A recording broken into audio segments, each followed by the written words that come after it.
We're back again. Last time part 5 hit the ground running with a lot of new developments in the Royal Academy. New names sworn to purge back home, rumors swirling, and then we got things on the horizon with the Hidden Archive and the joint research with Dunkelfelger. So how does this volume pick up? Well, we know what's coming based on the last book, and with the trend being that Rosemine blows expectations out of the water, things are about to get crazy. But before we dive on into that, here's your obligatory subscribe checkpoint. It helps my channel grow and allows you to stay up to date on Bookworm content from me. And hey, if I actually made my deadline and this video is coming out in January like it's supposed to, my Christmas sale is still going on. You can use the promo code TRASHXmas for 10% off my merch. Who could say no to this little gremlin right here? Alright, with those obligatory plugs out of the way, let's go ahead and dig into part 5 volume 2. The prologue begins from Ferdinand's perspective. He's working with the now dead Ob Arensbach scholars in an office he was given while Det Lind is away at the academy. This prologue basically covers everything Ferdinand talked about in his letters, at least from his perspective.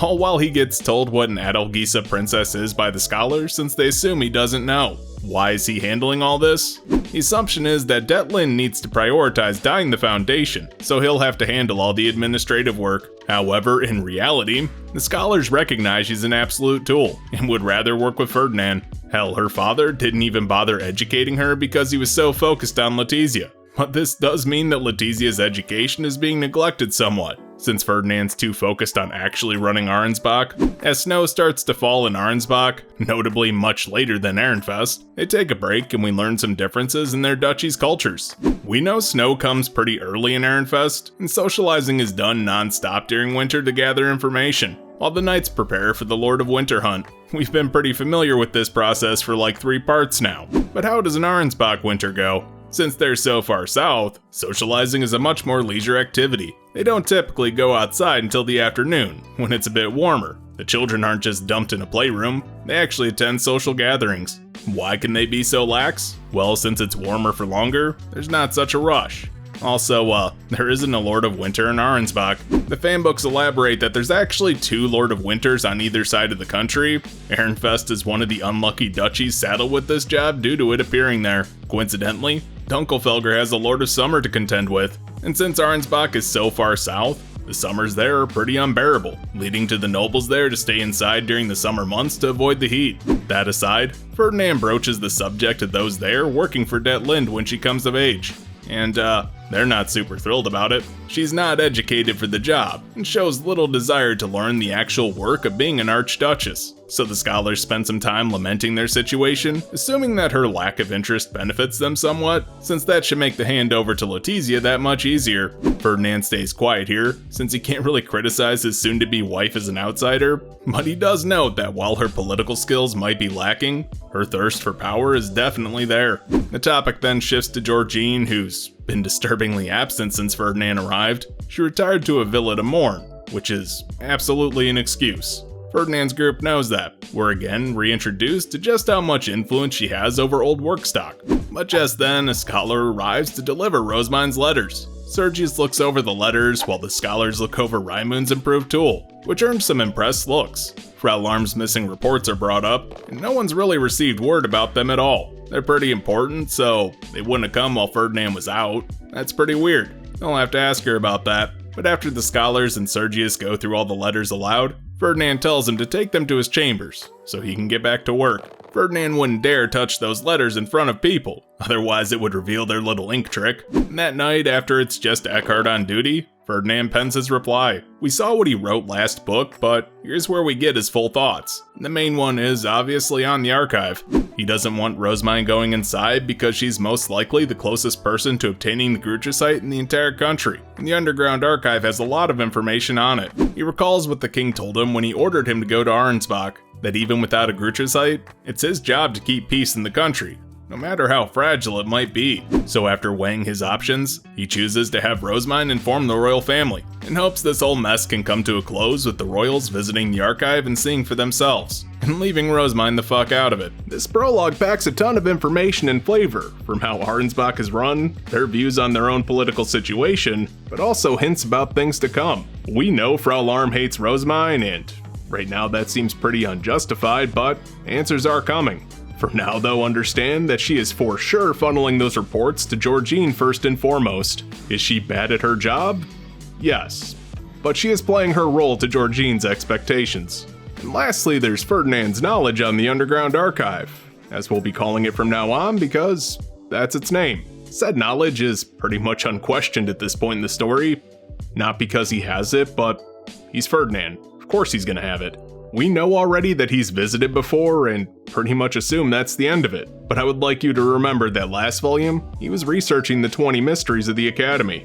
We saw the map in Herscher's lab, we know he saw those dancing statues, and they guided him to the Garden of Beginnings. That likely sparked his interest. So as Volume 5 and 7 come along, think about all the research that he's already done, and also his little habit of not putting conclusions down on paper to save his own ass down the line. Because what happens later this part is extremely well foreshadowed, if you're willing to pay attention. Over to Rosemine's perspective, she just received her summons from the royal family, but that's still a few days out, so she might as well get some work done, right? She creates a questionnaire for the Dunkelfelger Knights to fill out for their research project, purchases the schematics for the improved sound recorder from Raimund, and passes her royalties concept on to him and Herscher. That way they can keep mad scientisting for a while. But with this new tool in hand, Rosemine has a brilliant idea. She wants to stick it inside a stuffed animal, and while she wants to keep her brand going with a red panda, Lisa puts a stop to that, and declares it's going to be a shoe mill while putting her all into making one. And with that, we fast forward onto the big meeting. As Rosemine goes inside, feeling somewhat relieved it's just Anastasius, she's hit with a nasty dose of reality. There's 3 people sitting in on this meeting: Hildebrand, Anastasius, and between them, a guy who looks a lot like Anastasius, but just a little bit older. Anastasius whispers that she's here, and by process of elimination, we're finally introduced to the first prince, Sigiswald. So, first impression, he's extremely composed and seems like a fairly reliable guy. Don't be fooled. Rosemine greets him, ending with the standard greeting saying that she hopes the ties that bind them are never broken. In hindsight's 20/20 on that little mistake. And after all these greetings, they get down to business. They ask her what she means by only certain people can enter the archive, and that it contains documents they should probably read, but she simply replies that she can't really verify without visiting herself. And that raises a pretty valid question. Why does Ehrenfest know so much when the greater duchies don't? Apparently nobody in the Sovereignty, Klausenburg, or Dunkelfelger know about an archive requiring 3 keys. And the answer to that is pretty damn simple. Ehrenfest has some really oddball Archduke candidates. Now they weren't ordered to go, but she goes because she likes books, and the individual she heard this information from had few trusted retainers, while also working under a professor, so he was often sent to the library to get books for her research. Yeah, they know who she's talking about immediately, and she explains it was purely a coincidence that he learned about the archive in the first place, as Schwartz and Weiss apparently overheard him muttering about looking for a book, and that's when they took him to the archive where the arch-librarians unlocked it without any fuss. So why didn't this individual come forward with this information sooner? Simply put, he didn't realize the royal family didn't know, and now suspects they're being kept in the dark. Once learning this, he told Rosemine to inform the royal family. Ferdinand made this gamble knowing it would raise suspicion, but also knew it was the easiest way to clear the scrutiny around Rosemine. And this works to that end, except it goes in the complete opposite direction. As the next few volumes play out, we'll see this had entirely foreseen complications they had wished to avoid, but ended up dragged into anyway. Okay, so why are they wasting their time here with this stupid summons, when these princes need to go verify the archive? She asks that in barely dressed up terms, making Anastasius grimace at her rudeness, all the retainers as well for that matter. But no shit's given, she continues. Rablu confiscated the diary and surely told them about the library's importance, as said diary details the royals visiting after coming of age. If they have the time to ask Rosemine dumb questions, go resolve this issue by visiting the damn archive. And credit where it's due, Sigiswald gets the message loud and clear. He tells Anastasius they're going, and the younger prince jumps on it. He has his attendant summon Hannelore to the library, while Rosemine and the 3 princes make their way there. Once inside the library, Schwartz and Weiss greet her, but actually call her Rosemine for once, cementing that she's no longer their master. The librarians cleared the place already, and as they have their lengthy greetings, Hannelore arrives for a quick heart attack over being summoned by 3 princes. They lay out the situation, where they need her help as part of the library committee. So they all go into the office where the keys are at. Rosemine and Hannelore both fill their keys in no time. You know, because they're Archduke candidates with a ton of mana, making Hortensia balk a bit at just how much they have. But after she recovers, it's onto the archive. It's past the closed stack archive, just behind a door where Solange has Schwartz and Weiss guide everyone else, since Hortensia doesn't exactly know the way, being her first time through there and all. But this is the door that only archnobles can pass. And it shows, since only Riarda, Leonor, and Brunhilde can follow her down. At the bottom of the stairs is a sitting area that looks like a rest area, where they can have tea and such prepared, essentially allowing those browsing a place to take a break. But before they can really take the sight in, Schwartz and Weiss guide the 3 key holders over to a wall. They tell them to insert their keys into the holes and pour mana inside. That's when the wall separates into 3 sections and opens up to reveal the archive itself. But rather than books or boards, the items on the shelves are stone slates. I guess there are a few books. So the stones are made from the same ivory as buildings, and from what we learned in the Archduke candidate class, as long as the library is supplied with mana, this archive will continue to exist. Honestly, this is probably the most robust system to ensure continuity and leadership, because by the time the library runs dry on mana, the country's already doomed. Once open, Schwartz enters the archive through a barrier, while Weiss waits outside. Hortensia attempts to follow, only to smack against said barrier. That's when Weiss says she's not qualified to enter. That sucks. So Anastasius wishes to confirm if Archduke candidates can in fact enter. He tells Rosemine to go in because, well, she's the lowest in status, but she has to decline because she was ordered by all of her guardians not to enter under any circumstances, though she's hoping they can just lend her the books from it. Weiss rains on that parade pretty quick though, since there is 0 lending allowed from this archive. Now that really sucks. Well, the job of guinea pig then falls to Hannelore, and she passes through without issue, though they notice that Schwartz says something to her on the other side, and that makes Hannelore pause. However, they couldn't hear what it was, meaning this barrier blocks sound as well. Perfect for reading, right? So Anastasius follows in after Hannelore, followed by Sigiswald, and then Hildebrand, until he smacks right against the barrier because he doesn't have enough mana to enter. That's when Rosemine steps in to comfort the young prince because she shares in his pain. She can't go in, and there's all those books waiting on the other side for her. Hildebrand hasn't joined the academy and learned mana compression yet, so he'll get his day to go in eventually. And to distract him from his disappointment, the attendants all head off to prepare some tea and sweets for the gathered candidates and royals. But while they're munching, Hannelore pokes her head out and asks Rosemine for help. The archive contains a ton of old language they can't understand, so they need her expertise to translate these documents. But she's not supposed to go in, remember? Well, Anastasius to the rescue. He flat out orders her into the archive, which seems a bit harsh to Sigiswald, but he says this gives her an excuse of a royal decree to assist them. That way her guardians can't be mad. And hey, Rosemine couldn't be happier. So she races through the barrier, and inside, Schwartz says something odd to her. Yeah, not enough prayer. Really? She prays all the damn time. How is that not enough? But when Hannelore joins her, she comments that she got a pretty similar message, as did the princes, though theirs added not enough elements. But if Rosemine, an actual high bishop, doesn't have enough prayer, Anastasius says they might as well not bother wasting time wondering why. This is a bit open-ended at this point in the story, but as this goes on, you'll understand how tied to religion the king should be, and the fact that the temple and noble society have such a poor relationship doesn't really seem to make a ton of sense. Until later on when we get a very reasonable answer as to why. So Rosemine gets to reading, and a few things stand out. These tablets all contain a ton of information that's incredibly useful for running duchies and the country. There's even a ritual to calm summer heat that was originally done by the goddess of the oceans, after Leidenschaft's subordinates got into a literal heated battle. Pretty much the opposite of the one done in Haldensel. These stories and songs are in the Bible, but Rosemine notes these tablets actually detail how to perform them. However, then she strikes gold. She finds a memoir from a previous king that details how he got his Gruchersight, but all of what would be considered common sense to royals are vague or flat out omitted. Probably because of space constraints on the tablet. That's annoying, but he mentions circling around and praying. But what does that all mean? We'll be waiting until Volume 5 for an answer. So Rosemine gets tasked with transcribing copies for her modernization, while Hannelore does some plain copying for scholars to translate later. But while Hannelore is out getting supplies, Sigiswald and Anastasius have a heart-to-heart with Rosemine. They feel they're wasting their time looking for the Gruchersight when they should be pouring mana into the country. Yeah, her research on divine protections looks pretty damn helpful, but is it even worth it? Sigiswald got protections from the primary gods he has elements of, but he like just barely felt his mana become easier to use. However, Rosemind says it's definitely worth it. Wilfred is using about 70% as much mana as he used to when brewing and doing other shit. They know her, so she obtained even more divine protections, surely. So Anastasius pressures her for an exact answer. And it's 43. Yeah, she's using less than half as much mana as she used to. The princes are flat out floored by that. I mean, how did she even accomplish it?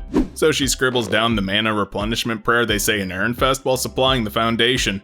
But hey, why is Ehrenfest keeping all this a secret? Just how much do they know? Well, she defends it by saying they weren't. Hell, she didn't even know other duchies didn't do this until this year's class. And then she lets them in on the next phase of her research, repeating the ritual to obtain more protections. Yeah, it still needs verify, but she clarifies. Ehrenfest isn't hiding this stuff.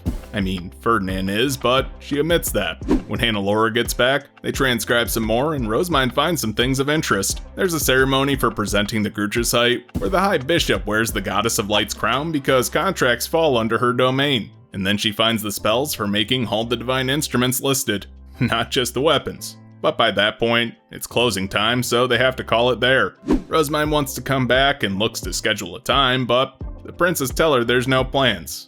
And no, she's not allowed in unless a royal says so. So that cool-ass archive we just saw? Yeah, she won't be going back for a while. And in the dorm, Riarda scolds her for how she talked to the royal family, and Wilfried's just floored that she, once again, ended up involved in royal business. Bet that wording won't come back to bite Sigiswald in the ass. Well, with the royal crap dealt with, it's time to get back to their research. And an ordinance comes in from Raufin, asking to play Ditter. Hard pass. That is until Hannelore replies saying this is about their research, since Ditter is actually an essential component of Dunkelfelger's ritual. So Wilfried and Charlotte wish to come, Wilfried to see more Ditter since he's developed an interest after reading Roderick's book, and Charlotte because she's interested in the research itself. Yeah, her ritual's next year. This is kind of important. So Rosemind gathers all the scholars and walks them through the questionnaire process. They're going to be conducting interviews and writing the responses themselves, rather than just hand copying a bunch of sheets to pass out. Yeah, paper's still way too expensive for that. In the Knights building later, Rosemind and Charlotte mention this is their first time there. But that's not true. This is where the Interduchy tournament is held, but Riarda explains that's in the largest arena. Rosemind hasn't actually been in the classrooms, and is surprised by just how much it doesn't stink due to all the training going on. Praise be to Washington, am I right?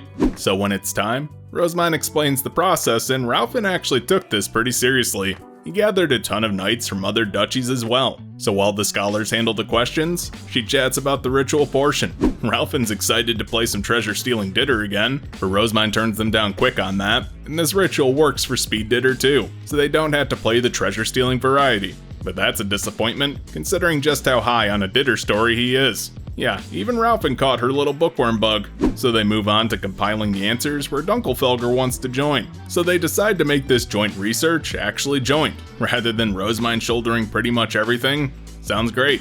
And Hannelore is gonna join too. And while talking about that, Lestalot weaseled in that the illustrations are done, so they can talk about those too. Apparently he's been so motivated to draw lately, he's been blowing off his classes, which isn't great.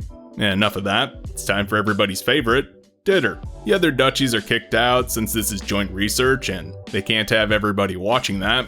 So it's just Ehrenfest and Dunkelfelger there, but there's a definite lack of students on their side, so they call everyone from the dorm to join and help psych their knights up. But Rosemind's just excited to see someone else perform a ritual for once, and Raufin starts this all off, calling the knights to the field to perform said ritual. Lestalot takes center stage, morphing his Stab into a spear, and leading a dance with a fairly familiar chant. From there, all the knights start to dance while he leads them in prayer. Rosemind now sees why he's so damn good at whirling. Swinging a spear while dancing? Yeah, that takes a lot of control. When the ritual ends, he strikes a pose and yells fight. Pretty damn cool. And as an intimidation tactic, it works pretty well, because Ehrenfest is feeling pretty demoralized after that display hyped up Dunkelfelger, so Rosemind's plan is to bless the knights discreetly so they can keep up. However, Wilfried tells her to knock it off before she gets started, since Dunkelfelger has to win so they can see the victory ritual at the end. Good point. But Lestalot won't let that happen, since when he joins them, he urges Rosemind to try the ritual herself. Yeah, 2 chapters in and she's about to cause a second rampage already. My, how time flies. So Rosemine descends onto the field, whips out Leidenschaft's spear, sending a stir through the crowd, because apparently nobody actually believed the stories from her second year, despite Hannelore reporting what she saw, but she snaps the apprentice knights back to attention by starting the prayer. They all get into the rhythm of the dance while Rosemine just focuses on the actual praying, but when the ritual ends, she thrusts her spear into the sky since Leonore told her she just needs to stick the beginning and ending. A massive beam of light fires up into the air and rains down a multicolored blessing upon all the knights. Well, that didn't happen for Dunkelfelger. What the hell? Yeah, all the face stones that were filled on Leidenschaft's spear are now empty. So clearly that mana went to use. She returns to the stands for the match and Lestalot demands an explanation, but she doesn't have one. From their perspective, she looked entirely natural, not surprised at all that she fired off a blessing. So what's it do? Well, I guess they're about to see the results. Dunkelfelger gets a quick victory on the summoned Fey Beast, but Ehrenfest? Their movements are erratic, like they're unable to control their bodies or something. Lestalot jokes that maybe she actually cursed them, but who knows? After the match ends in their loss, Leonore explains that their mana was a lot harder to control because it was pretty much overflowing. Now they know how Rosemine felt. Yeah, that blessing is like a better version of the one she gives the Knight's Order because it comes from multiple gods. At this point for the audience, there should be zero doubt the gods exist, because we're now seeing the real effects of a blessing, and one not just performed by Rosemine. Okay, well, that explains it. So now it's Hannelora's turn, where she's doing the ending ritual. She stands in the center of all the knights and summons a staff that Rosemine hasn't seen before. This is when she starts praying while spinning the staff above her head. But as the ritual happens, the crash of waves can be heard out of nowhere. Lestalot says the staff is rumored to belong to the goddess of the oceans, but they're not entirely sure of that rumor. This is definitely a divine instrument though, clearly. As the ritual continues, mana rises off of Ehrenfest students and collects into a haze. Yeah, this also isn't normal. When it finally ends, the mana gets sent flying off into the air in another beam of light. So that's when they ask Hannelore what happened. She explains that she now understands Rosemine's confusion earlier, because she has absolutely no clue. She only continued because she got the sense that stopping was a bad idea. Leonore says she thinks that ritual returns the blessings they received to the gods, because all the knights feel relaxed, even after a game of Ditter. Usually their adrenaline would still be pumping. So what? It has a calming effect?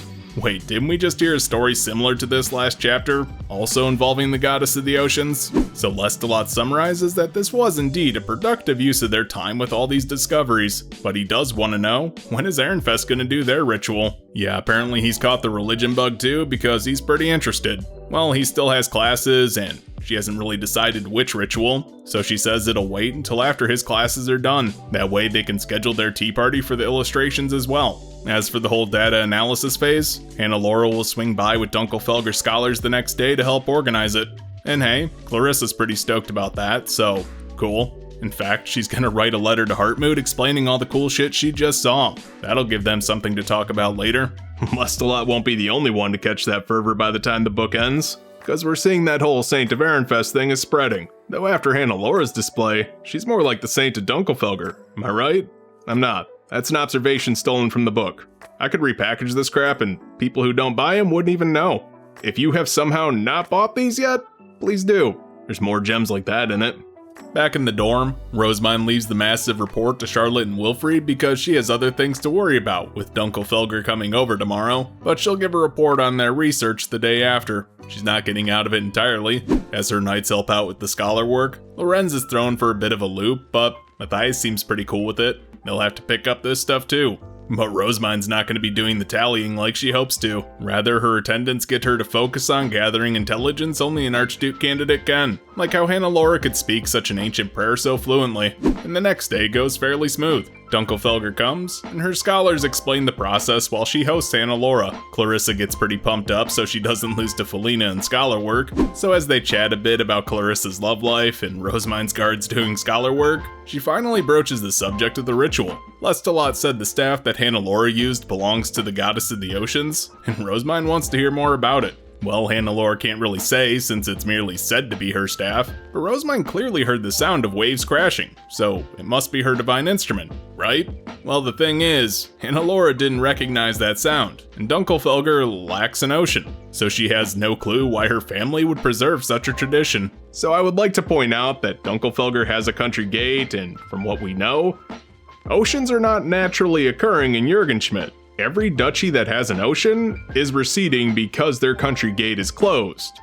With the exception of Arnsbach, because they were the only one that had an open country gate when the Civil War broke out. So that's where oceans come from in this country. The country gate. As Hannelore expresses her doubts, Rosemine connects the dots to the underground archive. So now even Hannelore wishes to return for research. That way she can help her duchy. But this does raise a point. There are apparently divine instruments that Rosemine doesn't recognize. And yes, each god has a divine instrument, not just the main ones. But the Bible doesn't really go into detail about all the subordinate gods, so even Rosemine has gaps in her knowledge. That means she'll probably really enjoy that book Hannelore lent her during the tea party, since it's a collection of stories about lesser-known subordinate gods. Hell yeah. After the tallying is done, Felina reports the results, and it's basically what we already knew. Dunkelfelger gets the lion's share of divine protections, while knights from other duchies rarely do. Basically, Dunkelfelger gets glossed over as an oddball, and Ehrenfest getting so many protections stands out because it goes against that trend. Why has nobody looked into this before now? Probably to avoid Ditter talk. But what about their scholars in attendance? Didn't think that through now, did she? But Hannelore has some insight, as their attendants and scholars of the sword tend to get protections too. Repeating this questionnaire with the other disciplines sounds like a job for Clarissa, so they leave it to her. But Dunkelfelger doesn't offer mana when doing this ritual, so how is it still working for protections? Well, if they're using their stops, some mana is probably still leaking out. And with how often they do it, it's probably a contributing factor. In fact, they want to start using Leidenschaft's Spear like Rosemine did. So, how does she make it? Well, she explains to visit the temple and offer mana. That's about it. Her retainers have managed to do it as well, so it's definitely possible for others. Hell, the actual instrument would probably work too. But she goes on to explain to get a real blessing requires mana. This is a group ritual, so likely if everyone offered theirs up, it would help relieve the burden a ton. So with that all settled, Rosemine's next task is to organize this data and make it visually easy to understand with graphs. The scholars are all pretty impressed, and Wilfried is worried this will become a thing on its own, but their research is already a whole thing anyway. Just in case though, she'd better write Ferdinand. So she's gonna blow some minds here because visual representations of data aren't a thing in this world. The next day, she visits Herscher's lab to deliver a letter to Raimund. He's busy researching tools for her library and is actually heading out to go investigate some at the academy to see how they work. She then hands Herscher a transcription of the Schwartz and Weiss research that Solange lent her from the Close Stack archive to transcribe herself, because she plans to show Ferdinand the copy she made, so she's not giving it to Herscher. That's probably going to be a while since he doesn't have his own hidden room. But as Herscher devotes herself to writing, she kicks Rosemine out without much fuss. Yeah, she's absorbed in her research again. But before she goes, she tells her to touch base with Frau Larm, and that she does. After scheduling a meeting, she hands over another report and asks what happened to the first one, since Ferdinand says he never got it. Frau Larm wonders how she's keeping in contact with Ferdinand, since he's in Arnsbach, but she brushes that off and tells her to get on top of that whole communication thing. That's like one of the main parts of her job, so just fucking do it. Though before leaving, she asks if Det Lind is done with her classes yet. Well, Frau Larm isn't about to answer that because she hates Rosemine. But after a little reminder that they need to deliver Det Lind's hairpin, she changes her tune. Back in the dorm, she faces a veritable avalanche of tea party invites with Charlotte. Yeah, socializing season is hitting full force, and that means they have to face a barrage of questions about their research and crap, stuff they don't really want to deal with. That's a pain, but this is part of her obligations. But while she and her attendants work this out, Det Lind sends an ordinance summoning them for a tea party in a few days. Well, that's pretty rude, but also to be expected. So they're gonna have to move some of their other parties around to make room. And because of that, she's forced to deal with some bottom-ranked duchies first. And this is definitely a different sort of animal compared to greater duchies. Ehrenfest outranks all these ones, and they're all trying to kiss ass to get in Ehrenfest's good graces. Part of politics is getting them under their wing too. So Charlotte's encouraging this, despite neither of them really knowing what to do in the first place. And it doesn't really go great. The topics tend to be about their research, Rosemine's perceived abuse, and Ehrenfest's rise. All these duchies want to know how they did it, but they don't really have answers, and give them some vague platitudes while trying to smash the rumors about Sylvester.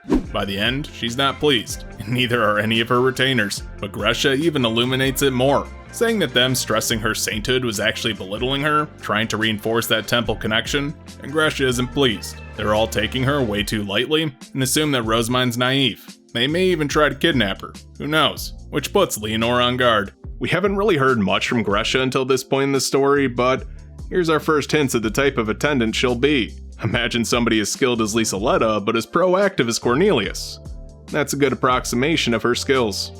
The tea party invites don't slow down. Rosemine wishes she could just go back to the temple this year to avoid it all, but unfortunately, her nightmare is just beginning. Because now it's time for their cousin's tea party, where Detlin spends the whole time trying to get her guests to prop up her ego. It starts light, but once Detlin hints that Ferdinand just barely meets her minimum standards, while also boasting that his accomplishments are essentially her own and how she's gonna be the next Ob, Rosemine's about done with her bullshit. Though this does raise some red flags. Does she not know she's gonna be a temporary Ob as they try to broach the subject? Detlin's retainers get a bit stiff, but she doesn't really seem to notice. Other things to note, she wants to copy Rosemine's glowing face stone stun at her graduation, which is almost too hilarious to even try and stop. But at least they convince her to try with lower quality face stones, that way she doesn't overexert herself. And lastly is the topic of their research. Detlin hasn't gotten any reports on it, which is doubly weird, since she just delivered her second one. So Rosemine puts Detlin on the case with all the grace of a bull in a china shop,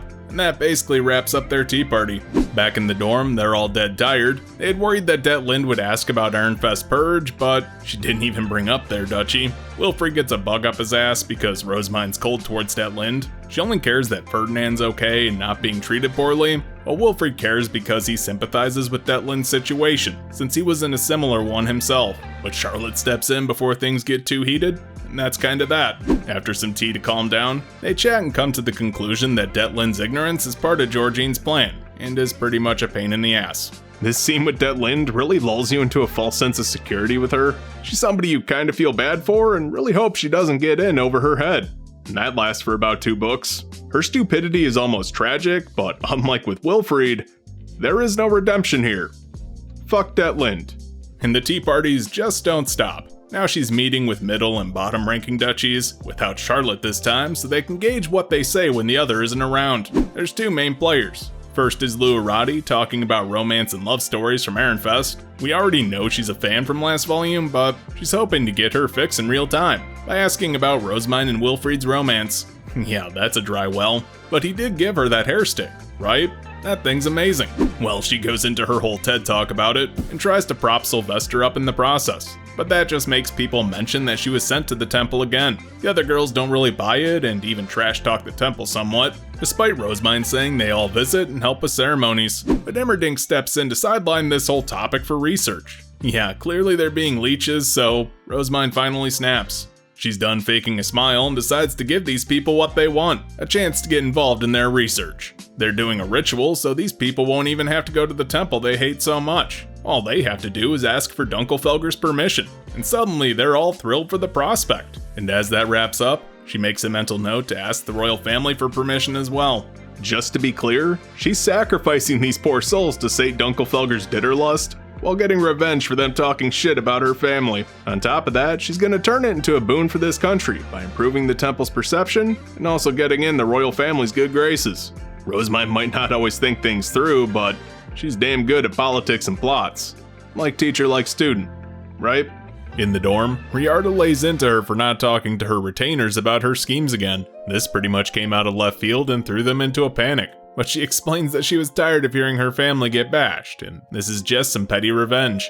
Well, she's definitely gotten better at concealing her emotions, but she needs to work on that whole not letting them influence her thing. So what's her plan? If these duchies succeed, they'll hold a dedication ritual at the academy. They're gonna use these Archduke candidates to offer their mana up willingly, and give it to the royal family as a gift to help with the mana shortage. Sounds great, right? Win-win. Since everyone will get to experience a ceremony, the royals will get some mana, and their research will even get done.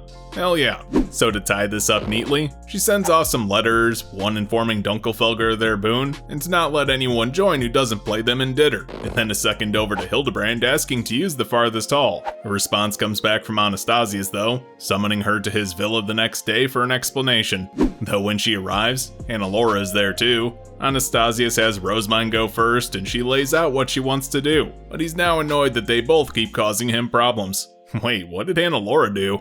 Yeah, as it turns out, Dunkelfelger has gotten pretty good at their ritual, and they can now, some of the time, get their own blessings. When that happened, a similar pillar of light fired off, and that caused enough of a stir that the royal family got complaints. Ralphin's just stoked to hear they're getting more opponents, though Lestalot noticed something in retrospect. Aren't these people's contribution gonna mean like jack shit with so many names on this research? Well, Rosemine's got an idea. Just list them as helpers, not actual contributors. Pretty sneaky.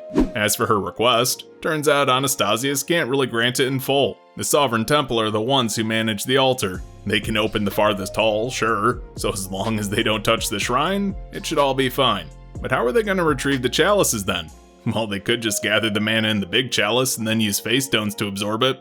Hell, she can even just use Ehrenfest stuff for the ritual, rather than bothering the Sovereign Temple, who's probably busy doing their own dedication ritual. After all, she has her stop for the chalice. Anastasius is blown away by that, but that basically sorts out all their issues. And with that, the royal family would really appreciate this mana. But Rosemine's still not done. She wants them to join as well, so they can earn even more divine protections. Wait, really? She's asking royals to join her ritual? Well, damn. He'll have to think about it. And back in the dorm, she tells Charlotte and Wilfried they're joining too to help dispel the rumors around Sylvester, meaning they're going to be wearing their ceremonial robes. Now this will be their first dedication ritual, but they need to act like they've done this all before. And with that, she sends off a request to Ehrenfest, and when it comes back, they're willing to provide. Did I mention last video how frequent her rampages are getting?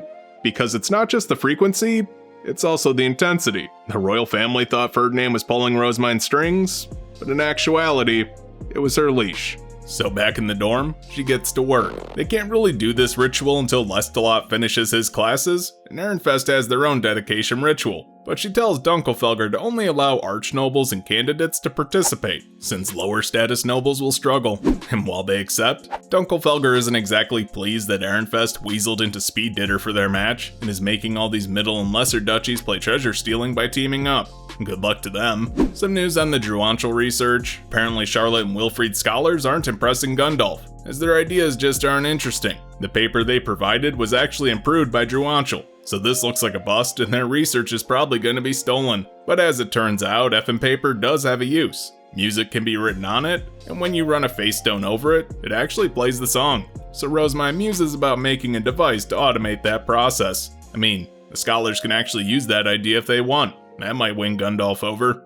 After Lestalot finishes his classes, they get word that Clarissa's questionnaire confirms the attendance and scholars of the sword also get protections in Dunkelfelger. But along with that is a list of who's participating in the upcoming dedication ritual. Yeah, the Greater Duchies got involved as well, with Archduke candidates from Druanchal joining in too. Klausenberg sending some Arch Scholars. I mean, they don't actually have a candidate this year, but Arnsbach is sending only scholars too, so Detlin's choosing not to join. Noticeably absent is the duchy that started all this, Immerdink. They backed out at the Ditter stage. Apparently they didn't have the resources for it. So Rosemine muses that probably exhausted the gathering spots of all these duchies. She then passes out the prayer they recite during the ritual so students can memorize it before they begin, but Charlotte and Wilfried don't know it, until Rosemine tells them it's the same prayer they use when supplying the foundation. That puts them a lot more at ease. Ehrenfest has finished the preparations themselves, a request that Hartmut join them in the academy. That way she'll have somebody to support her since he's the high priest. This definitely isn't him just trying to slip in and see Rosemine perform a ritual, but can't deny, it would be a big help. So Rosemine sends a request to Anastasius, and he grants it immediately, but adds to get them the steps for the ritual, since the king is going to be participating too. Wait, hold up? The king's actually going to join them? She's mildly surprised, but everyone else is thrown into a panic. This is a massive issue because the king rarely offers direct praise, usually only to those who come first in class. Now he's going out of his way to thank all those offering mana for Jürgenschmidt? Well, now this is a big deal, so she better prepare some rejuvenation potions for everyone's sake. They don't want them collapsing in front of royals after all. They've all exhausted themselves, so she thinks the kindness potions would be best, but Wilfried and Charlotte shut that down. No, they need a better tasting potion that replenishes a lot of mana. Don't worry about the stamina, basically. And she has just the one, so she and her name-sworn scholars brew up a storm, because she can swear them to secrecy fairly easily. The ritual we're about to see is from Rosemine's perspective, but I want you to pay close attention to those we see later on in this book, because this is the catalyst for Rosemine's rise to actual sainthood. The day the ritual comes and Hartmut arrives, being extra annoying as always, they head to the hall early to set up and meet Hildebrand so he can open it. Remember that only royals can and he's too young to participate. So this is his way of being involved. But as they move inside, Hildebrand asks where all the guard knights are going to stand. There's going to be a lot of people at this ritual, right? And Rosamund replies that there won't be any, since this is a religious ceremony. Now that's a massive problem she didn't tell anyone about. But I mean, I guess it would make sense. No one would feel safe without their own Knight's Order guarding them, so this is the best way to make sure everyone's secure. They can just keep those who want to hurt the royals or Rosamund out with shoots Arya's shield as a filter, basically like Ferdinand did in part 3. After Hildebrand leaves and Rosamund goes to change, she receives a summons from the royal family after he reported to his father. They need to explain this to the king himself. So she and her siblings all race off to the auditorium, where they see Dunkelfelger's Archduke candidates, the Sovereign Knight's Order, Anastasia's Sigiswald Eglantine Adolfina, Sigiswald's second wife, and the king. Yeah, a lot of royals suddenly appeared. Raublut starts to charge ahead into an interrogation, but the king stops him before he gets too far. He says greetings come first. So Rosamund leads her group as its representative, and she takes a good look at the king for the first time. While he may not really look like him, he gives off a lot of the same vibes that Ferdinand did when she first entered the temple, that being overworked, sleep-deprived, and reeking of rejuvenation potions. We're about to get a really solid picture of the king's motivations here, without needing it spelled out to us. I don't really like getting into the etymology of these names because I feel they're more Easter eggs than anything else, but his name essentially translates, if broken up, to grief and torment. If there's anybody the Civil War has left the biggest impact on, it's the king. So we're introduced to Zent Trauerqual, the Grucious Heightless king of Jürgenschmidt. She basically tells him to accept her terms or get the fuck out. Those are his only options. Anastasius understandably yells at her for disrespecting the king, and also his father, but Trauerqual says that they're the ones asking to join, and he doesn't mind not having guard knights there as long as Rosamund can indeed check for malicious intent. So at Raublut's instruction, apparently having seen her shield elsewhere and knows it's impervious to attacks, tells her to pull out Shutsaria's shield, and that's when the Sovereign Knight's Order goes ham to demonstrate. After pretty much all of them wear themselves out, Rosamund's not even breaking a sweat. Raublut orders one of the knights to enter the shield, so he does, fairly easily, and marvels at how it really does keep those out with malice, but then wonders what happens if you decide to attack once you're in. You know, that's never happened before, and when the knight goes flying out as soon as he tries to attack Rosamund, we have our answer. Okay, successful test, and the royal family is sold. But Rosamund makes one last display, and heals the Sovereign Knight's Order using Flute Rane's staff with the king's permission. She then hands over some rejuvenation potions, but Raublut is still skeptical. Poison testing is a standard procedure in noble society, so it's laughably ludicrous that anyone would ever take a potion from a stranger. The Vice Commander, Loyalitat, just says they need to verify for themselves like they did with the shield, and finds that the potion is actually amazing. Well damn. With that, it's time to let all the nobles in. Dunkelfelger won't be participating in this ritual, because they're going to be observing just as Ehrenfest did for theirs. Everything's explained to those waiting, and despite how odd this seems, many still choose to enter. No real issues arise until Arnsbach is up, where people get rejected and are hauled away by knights. Yeah, those people are probably mad at Rosamund, but as they get to the lower ranked duchies, plenty get rejected as well since they probably hold a grudge against the royal family. Their duchies did suffer a lot from the Purge and Civil War. Rosamund tries to cover, saying they must be mad at her, but everyone pretty much knows. With that, the door is closed, and the ritual can begin. Hartmut handles it like any other, but since she used Shutsaria's shield and healed the knights, Rosamund thinks she might need to top up on her mana, so she chugs a potion right before they start. Surely that won't backfire.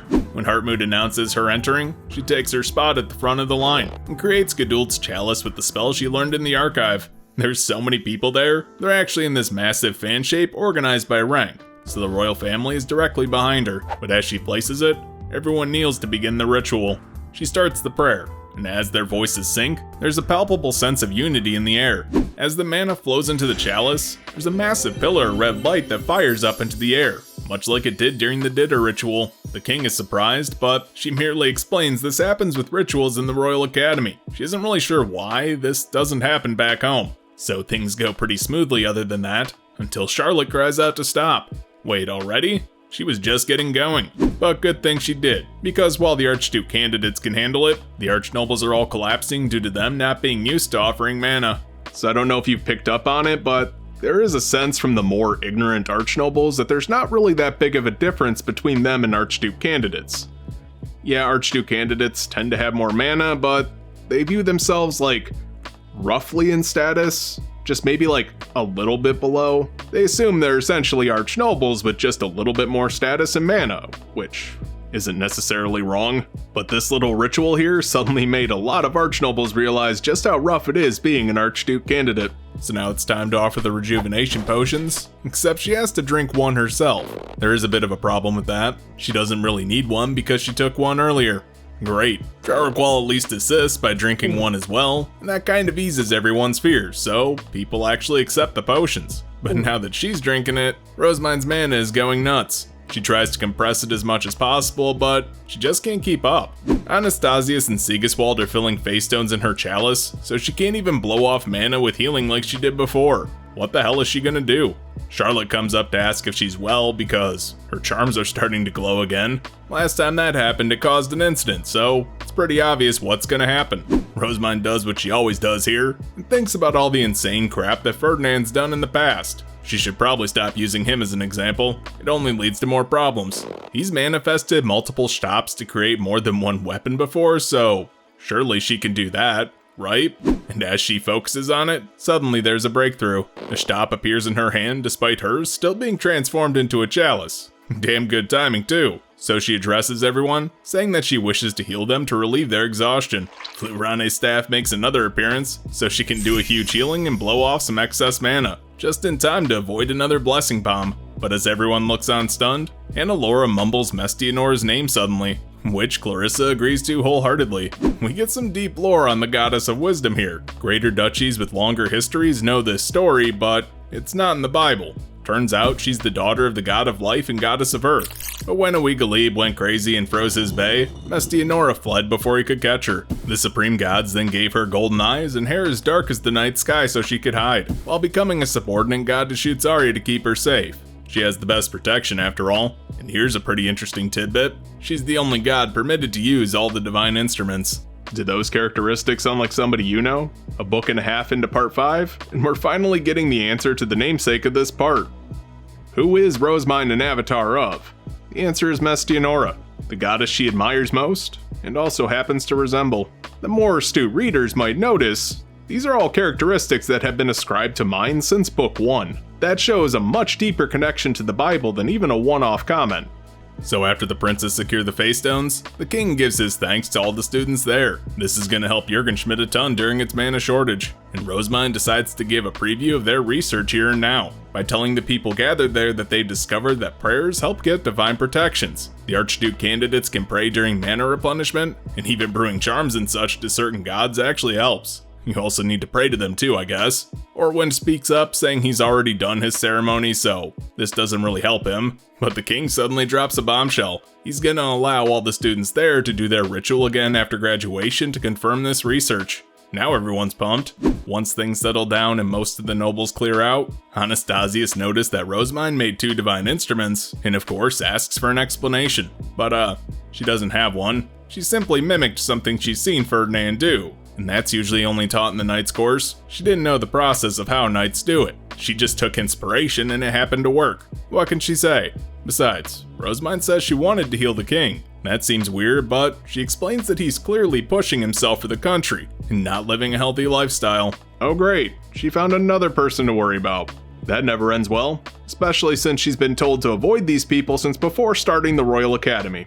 The king says again how helpful this was, and Rosemine replies that she was just happy to be of use. But there's still some mana left in the chalice. What can they do with it? Well, Rosemine doesn't want it to go to waste, so she asks if she can run it to the library. The king allows it since they just recently learned the importance of the library, and also they got a ton of mana just now, so he leaves overseeing the delivery to Anastasius and Eglantine before peacing out. Hermu and Clarissa are busy chatting about Rosemine, while her scholars, Wilfried and Charlotte, do all the cleanup. Sucks for them, but Rosemine takes Matthias and Lorenz to the library with her to carry her chalice. Inside, Solange and Hortensia are happy for the mana, and guide Rosemine to a strange dome-like tool on legs with a massive face stone in it. This one's actually kept away from where the students would typically read. So what's it do? After Raimund questioned the librarians about magic tools, he and Hortensia spent some time going over them all, and she did some research on her own. This is the most important one after looking over the previous librarian's diaries, but her mana alone hadn't been enough to even change the face stone a little. It's almost clear by this point, meaning it's about to run empty. So they pour the mana directly onto the stone, and it turns rainbow colored. Great, that means it's filled. So Rosamond gets rid of her chalice, and that's when Schwartz and Weiss speak up and say they got a ton of mana, and Gramps is pleased again. Remember, they're speaking to Hortensia, since she's actually their master now. But that comment did pique Anastasius' interest. He asks who Gramps is, and gets the same answer Rosamond got before. So he turns to the two librarians, who merely give a troubled look, because they don't have a better answer. Rosamond interjects, saying that Solange said it might be a tool that's just older than the shoe mills, but in official documentation, none of the tools have nicknames, not even Schwartz and Weiss. The diary she borrowed that called them Schwartz and Weiss was just that. It's not an official document about the library's magic tools. However, Hortensia sums it up by saying that the tool they just filled is essentially the foundational magic tool for the library itself. So perhaps it's actually Gramps. We're still about 5 books away from finding the answer, but in short, Schwartz and Weiss's description is incredibly apt, but also frustratingly lacking in detail. So with their business wrapped up, Rosamond asks when they're going to be visiting the archive next. She's dying to dig back in, but Anastasia shoots her down. They just got a ton of mana thanks to her, so the royal family's going to be pretty busy supplying mana to the sovereignty. Yeah, she shot herself in the foot, so she'll just have to wait until the royal family summons her again. And in the meantime, just focus on getting their research published. A ton of people surely saw that pillar of light today, so Anastasius pins it on Dunkelfelger to handle those questions, since the royals are going to be busy.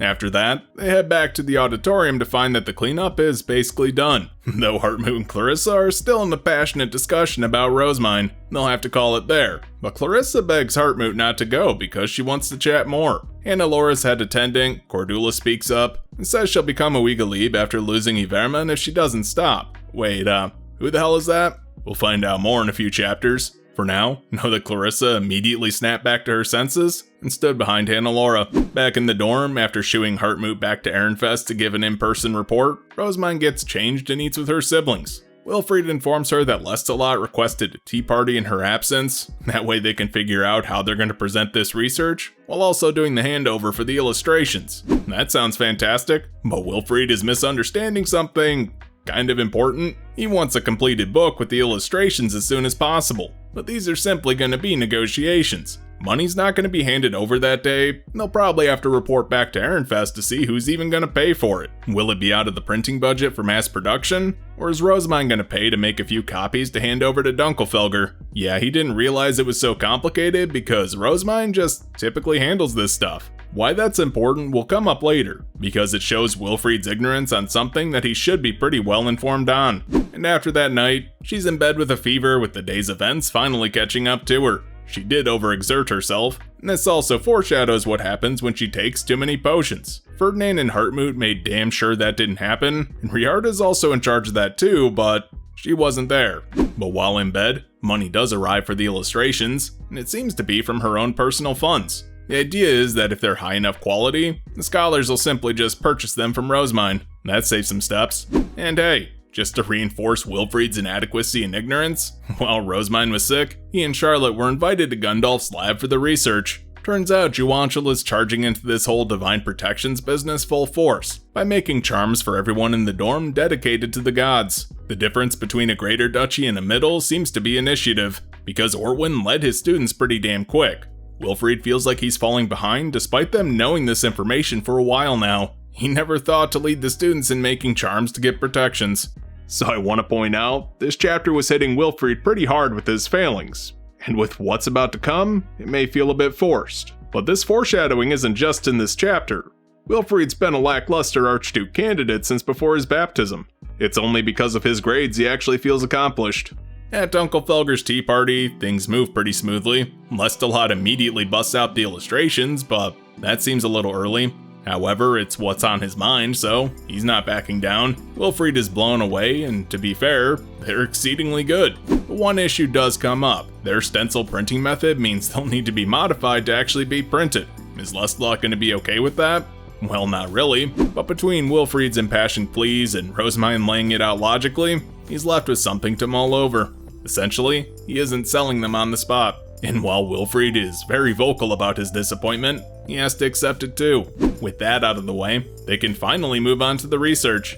and typically duchies just sort of present on their own. There's also usually a lot of arguing about that, like whose work is actually whose, that sort of thing. The main goal of these presentations is to get the attention of visiting adults. Luckily for them, the rituals they did were quite different, meaning Dunkelfelger and Ehrenfest can essentially report on their own rituals, while their scholars sort out the whole questionnaire stuff to decide who and how it'll be presented. For the other research, Rosemine already knows that Raimund is going to present the Arnsbach stuff, and Geronchel is unfortunately doing the heavy lifting, so they'll probably present as well. Which sucks, because she wanted to get ingredients from them. With the business talks done so soon, Lestalot suggests a game of Gwenin, while Rosemine and Hannelore get to chat. Oh, the Interduchy tournament's gonna be fun this year.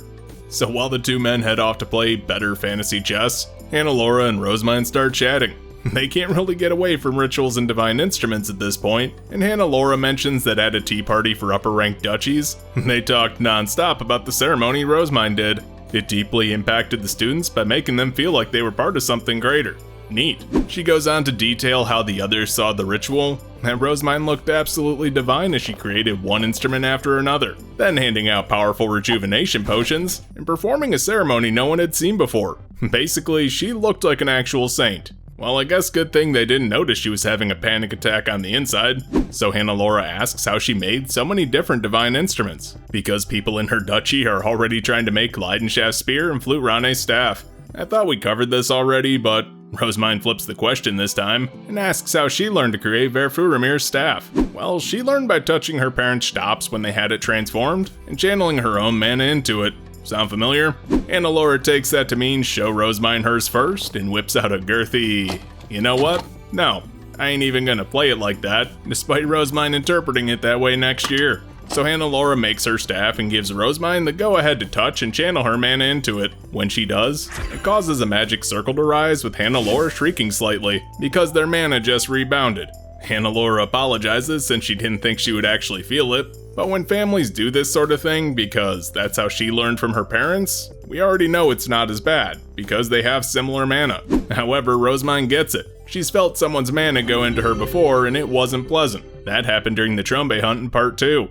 So that was a failure, but Rosemine explains she merely needs to go to the temple and offer mana, and the magic circles for the other divine instruments will naturally appear in her head, just as her staff already does, though Hannelore wishes for more people to learn how to make the staff she can, because that large-scale cooling ritual seems kind of appealing. Remember, Dunkelfelger is like the southernmost duchy. If Arnsbach is hot like we learned in the prologue, Dunkelfelger probably gets a lot worse. Their history is pretty crazy in Dunkelfelger, and Rosemine brings up the name she heard Cordula say to Clarissa. So who is that? Well, he's the former god of binding, was a subordinate to Uigalib, and helped him court Geduld. The issue is, after Uigalib went crazy, Iverman felt guilty and helped Geduld's subordinates convince Flute Rane for help, while giving up his status as the god of binding to the current one. What Cordula said was basically telling Clarissa she was about to lose the person who supports her engagement. So you're probably wondering, why the hell was this dude brought up? He's not even a god. Must just be some lore, right? Definitely a coincidence his name was first mentioned right after the library scene. After that, they turn to Fernestein again, where Hannelore is itching for the next book, but she is happy to hear that it isn't based on Rosemine. If it was based on her, she wouldn't have been able to publish it. The Ob wouldn't have let her. But the second volume will clear up this whole mess, so just wait a bit longer. However, just then, Wilfried yells that Lestalot is wrong. He will be the next Ob Ehrenfest, and not Rosemine. Oh great. Turns out things are getting pretty heated over this game. The girls head over to see what happened, but Lestalot just plays it cool, while Wilfried realizes he's probably overreacting to a simple taunt. Apparently, Lestalot implied that Rosemine should be the Ob over him, but Wilfried adds that Sylvester wouldn't be that cruel. She's sickly as is and can't really handle the job.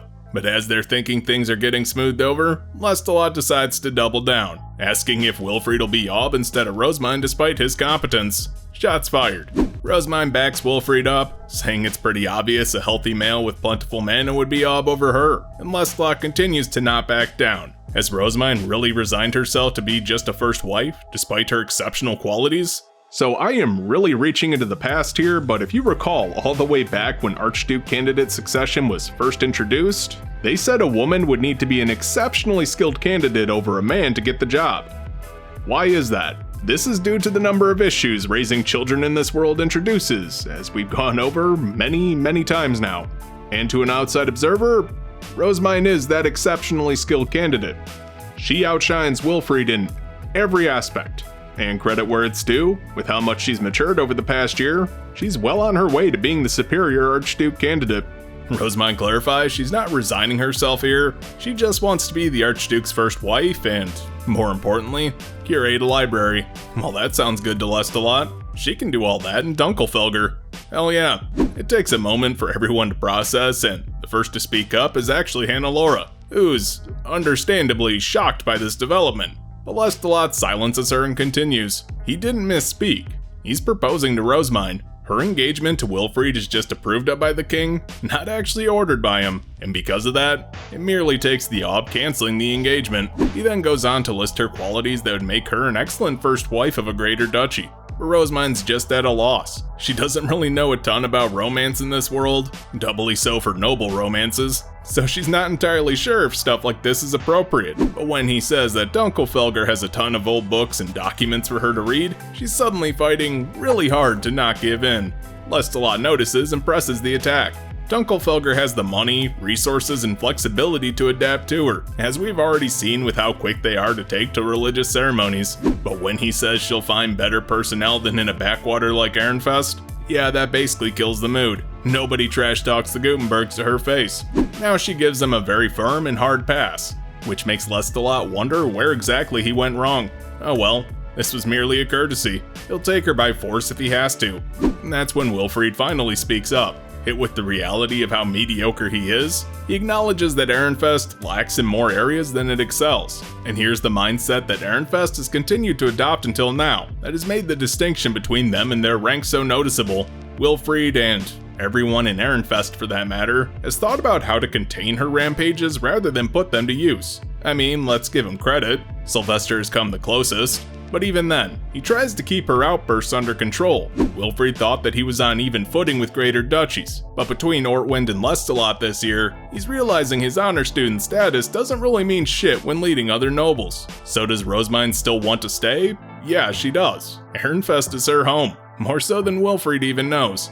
Now that Wilfried is resolved to protect her, Lestalot does the most obvious thing in the world and challenges him to dinner. He's already secured permission from his mother and father for this, but if they win, they'll get her engagement cancelled so Lestalot can take her for himself. If Ehrenfest refuses the game, they're still gonna do that. At least if they win at dinner, Lestalot will back down. Cool. But this whole one-sided demand thing is kind of annoying, so Rosemine says screw that. If they win, they're taking Hannelore as Wilfried's second wife. Holy hell, that's an insult. And Hannelore isn't super thrilled, but picks up that this was an empty threat. This'll get Lestalot to think twice if her future's on the line too, but he accepts the challenge still. Why's that? Because as the future Ob, it's his and his father's decision who she'll marry. Besides, he doesn't think they're gonna lose anyway. So will Ehrenfest accept too? Rosemine's not backing down here, so damn straight. The knights in the room all rally to protect Rosemine at Wilfried's instruction. Wow, you can really tell things are ramping up. They're actually playing Ditter against Dunkelfelger twice this year. And no, it's not lost on me that she's been pulled into treasure-stealing Ditter with the strongest duchy every single year she's attended the Royal Academy. That's 3 in a row. While Lestalot and Wilfried sort out the contracts and details of the game, Hannelore and Rosemine retreat to drink some tea. But while the two men are distracted, Hannelore takes this opportunity to give Rosemine a sound-blocking magic tool and speak privately. She apologizes again for the trouble, but Rosemine says she's pretty used to things spiraling out of control. Yeah, Hannelore is very frustrated with her brother for pulling this stunt, but Rosemine asks Hannelore what she wants out of this. Is she just going to accept this game? Well, she never really had any hopes of picking a partner for herself, since her father and brother would pick a politically advantageous marriage. But honestly, this kinda gets her thinking she might like the idea of doing so now. Maybe they can work it out that Hannelore can pick her partner rather than being forced if Ehrenfest wins. But she doesn't take her up on that offer. That's too much of a burden, and Rosemine tells her not to worry. Even if she's forced into Ehrenfest, Rosemine will make it a pleasant experience for her. Hell, she'll even get early access to books. Okay, now that doesn't sound so bad. And after a bit of Yuri baiting, Hannelore drops a key piece of information. Her brother has a method of dealing with Shutsaria's shield, so Rosemine shouldn't think victory is assured. So there's a few ways around this shield if you're clever, and Lestalot's actually a pretty good tactician. So we'll see what counter he has in store. Back in the dorm, Wilfried experiences the world from Rosemine's perspective for once. That being not having an answer to things getting out of control when someone grills him for it. So now they just have to deal with this bullshit. Okay, so what's the plan? If they can get past her shield, what are they gonna do? Leonore says it doesn't look good, but they can plan for the counter. Assuming they're gonna blitz so she can't cast the shield, they'll need to come up with a strategy to stop their rush. Well, maybe a mass washing could cause enough discord? You know, like the one they did in the lower city after the Enfilken? But she's the only person with that much mana. That would drain the rest of their team so they wouldn't be available to fight Dunkelfelger. Riarda then steps in to give them some advice, as somebody who lived through treasure-stealing Ditter's heyday. Normally adults shouldn't interfere in the Royal Academy, but she knows they can't afford to lose Rosemine. Yeah, she's gonna help anyway. She suggests swapping out some lower mana knights for high mana attendants to run their supply lines. They can charge magic tools and sling potions. Well, Brunhilde and Wilfried's attendant, Isidore, would work pretty well for that. As for Wilfried himself, he turns to Leonore and asks her to put him to use, since she's the most strategically minded of their knights, and her plans to use him for offense. Remember how divine instruments are playing a larger role in the series this part? Well, Wilfried asks if there's one that would work for this Ditter game. He doesn't exactly have enough time to devote mana to make one himself. Hell, that would drain too much mana anyway. So he can simply use the tools themselves from the temple, like she did during the Lord of Winterhunt. Which one though? Leidenschaft's spear is essentially a nuke and probably not the safest bet. That could lead to some collateral damage. The God of Darkness's cape could be confused for a black weapon. The Goddess of Light's crown has something to do with contracts, so that wouldn't do much good here. Flute Rane's staff heals everyone in range, enemies included, and she's already using Shutsaria's shield. That really leaves one tool, and it's one she's not used before, a Wigaleep's sword. So if you'll recall, Rosemine's adult retainers were all in a competition to see who could make the sword of a Wigaleep first. Hartmu won, by the way. That was in a fan book. And the reason why is because knights use swords, and they thought it would be cool to use a Wigaleep sword. When you find out what this thing does, how useless it is becomes apparent. Still pretty badass though, and it seems like it was designed for this exact situation almost. Crazy. So they write to Ehrenfest to fill them in on these developments, and a few days later, Hartmut appears with the sword and his assistants. He's been instructed to help the scholars brew as many tools and potions before the match. He's also familiar with Clarissa's research on area of effect magic circles. Who'd have seen that coming up again? And they'll be using that to make a mass wash-in magic tool for their first strike. In the meantime, the knights are training, but ask Rosemine for a blessing, rather than trying to perfect the Ditter ritual like Dunkelfelger did. Honestly, speaking of that, she wants to steal their blessing during the opening move if she can too, knowing for sure they're going to be rocking it. But for that, she would need to go to the archive to learn the ritual. And as we know, she can't without a royal. But hell, it can't hurt to ask Hildebrand. What's the worst he can do? Say no? So she sends a request off and, shockingly, gets a positive response. Well damn. She heads down to the archive with Hannah-Laura in tow for research. And while they have some playful banter, they are still friends. And Hannah-Laura takes this opportunity to find out more about the ritual she's interested in. Though, honestly, she's feeling a bit annoyed at her brother, because she's the one who always gets scolded from his rampages. Yeah, that sucks. Then they finish out their research in peace. Though Hildebrand pieced out upon learning the details of this match, because, remember, he's got feelings for Rosemine. Is probably struggling quite a bit with that right now. Okay, with everything in place, the lead up to the game is spent practicing for everyone. The knights get blessed by Rosemine, then she practices taking it away with the cooling ritual she researched in the archive. She has to actually draw the circle for the instrument first, or else she pictures Flute Rane's staff instead, so it does make it a bit more tedious. Though knowing Dunkelfelger, it's gonna be well worth it. And while she does that, Wilfried practices with a Wigaleep sword. Though Rosemine did still have to show him how to use it, it does require a prayer. Well, we know what that means. More pillars of light are shooting out. There's probably a lot of that going on right now. So it's finally time for the game. They head on over to the field where Raufin greets them. He's obviously pretty stoked for Ditter. I mean, he has zero expectation that Ehrenfest will win, considering how pumped Dunkelfelger has been lately, and declares that they'll welcome her into their duchy with open arms. Yeah, Rosemine's not feeling it. This is a nuisance, and it's because they're being pressured into this stupid game. It's not like she actually wants to play Ditter, and the Dunkelfelger spirit is definitely high, since they're even running a massive image recording magic tool to send back to the op so he can see the game. Damn fantasy jocks, am I right? Hell, he wanted to come and watch in person, but that was shot down. This is their compromise. Well, can't really put this off any longer. It's time. They head down to the field itself. Rosemine surveys the other side and finds they prepared magic tools as well. Yeah, she kinda gave away how the sauce is made with the Ditter story, since it's based so heavily on Ferdinand's notes. But it looks like this won't be anything like their previous match. No, it's gonna be much worse. Unless you're a reader. Then it's gonna be better. So the match begins, and Rosemine starts the chant for her shield. In the meantime, the attendants are by her side, charging up the wash-in tool, while the knights ready their shields to defend from it. Dunkelfelger comes charging in, but they don't get too far before a massive torrent of water washes them away. While they're all knocked down and dazed, Rosemine finishes Shutsari's shield with another pillar of light, and that's when she launches into phase 2. She turns her stop into Verfuramir's staff, and performs the ritual to steal Dunkelfelger's blessing. That takes some time, but to buy said time, Judith throws out a barrage of pepper spray-like magic tools to keep Dunkelfelger at bay, and that actually works. The wash-in is also kind of a quick fix for it, so it doesn't last too long, buying just enough time to steal their blessings. Damn, that was a devastating blow. And then she chugs a potion to top off her mana after back-to-back rituals. Pro tip, don't fuck with the white mage. Leonore then kicks off the long defensive battle by having the knights move into position, but Dunkelfelger has a trump card here. A knight named Rarstark who ties up both Traugot and Lorenz. Those are Ehrenfest's top close quarters fighters, with Matthias close by to swap in when needed. It takes that many people just to hold this one dude down. God damn. And even without their blessing, Dunkelfelger is still a powerhouse that's usually beyond Ehrenfest. But what's all this for? Are they just gonna play a defensive battle like the entire game? They can't win like that, especially since they're so pressured. Wilfried's the one who can most likely get Hannelore out of their treasure zone. He's the only one with close to enough mana to bind her in light, but they need to hold the line long enough for Wilfried to fully charge a Wigalieb's sword. And unfortunately, that's a race against the clock. Alexis comes crashing into the shield for healing, followed by Natalie. Yeah, all their training and they're still this far behind a Greater Duchy, but that's also not really the whole picture.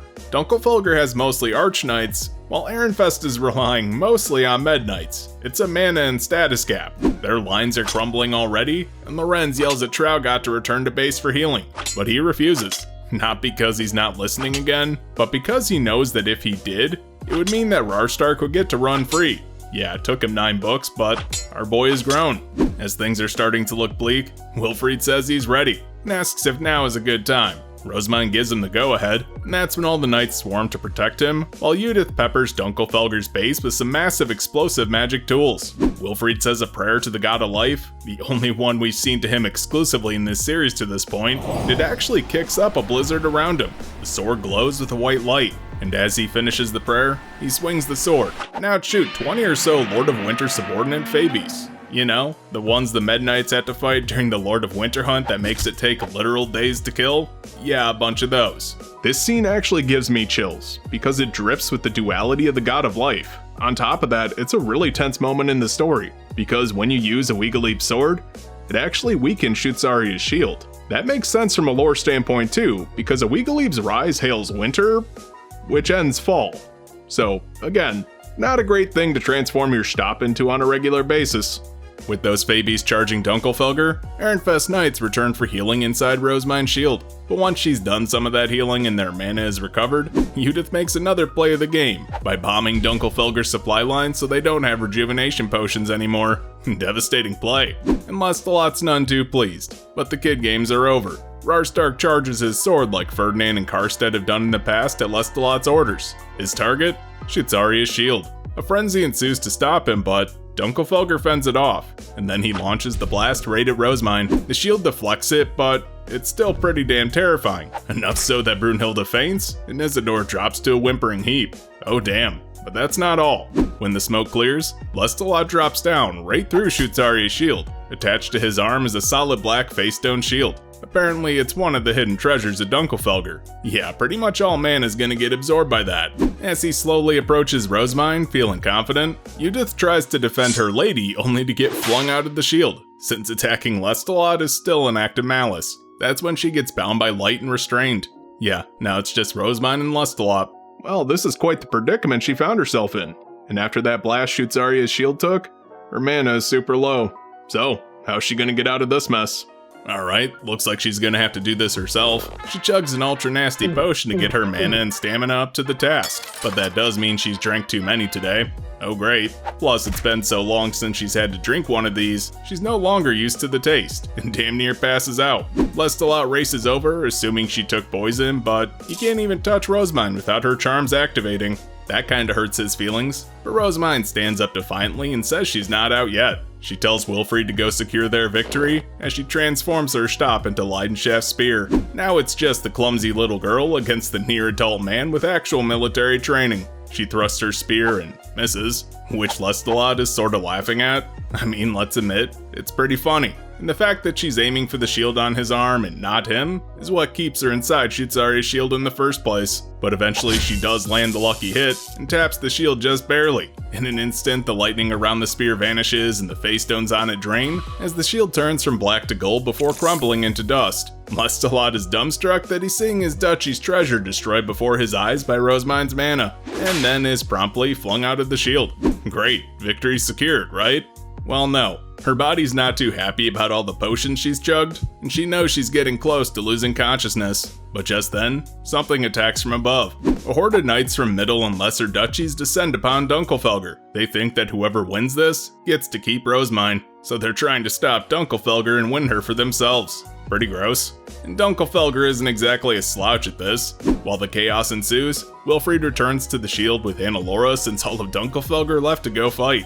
Hell, even their students in the stands are starting to join in. Yeah, the match is for sure not valid at this point, but Rosemine notices a knight drop to the ground, and he's not moving after. She races over to heal him despite her fading consciousness and health, and once he's back up, that's when she orders all of Ehrenfest's students in the stands under her shield, because the knights in the air are starting to turn their attention towards the crowd. Yeah, great.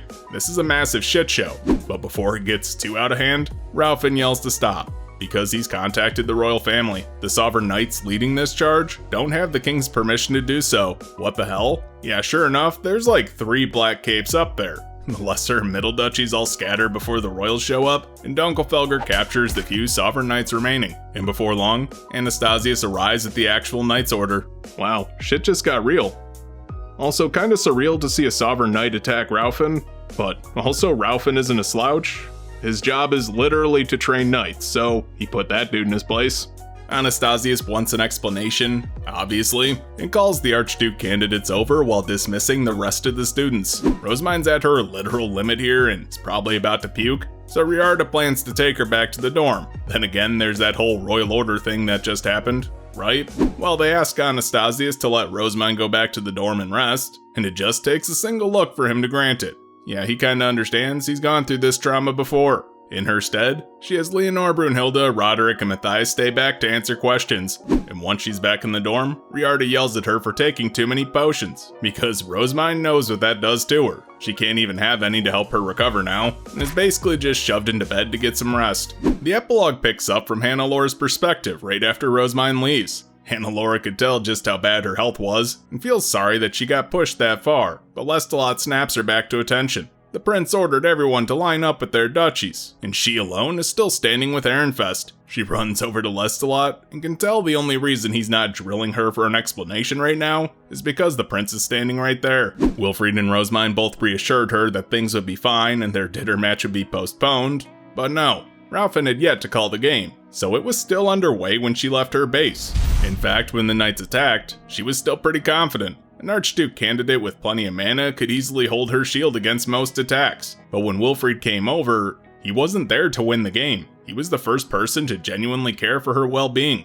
In Dunkelfelger, they pretty much expect her to fight to the last, much like she did against Ferdinand the previous year. So this was both unnecessary and an incredibly moving display.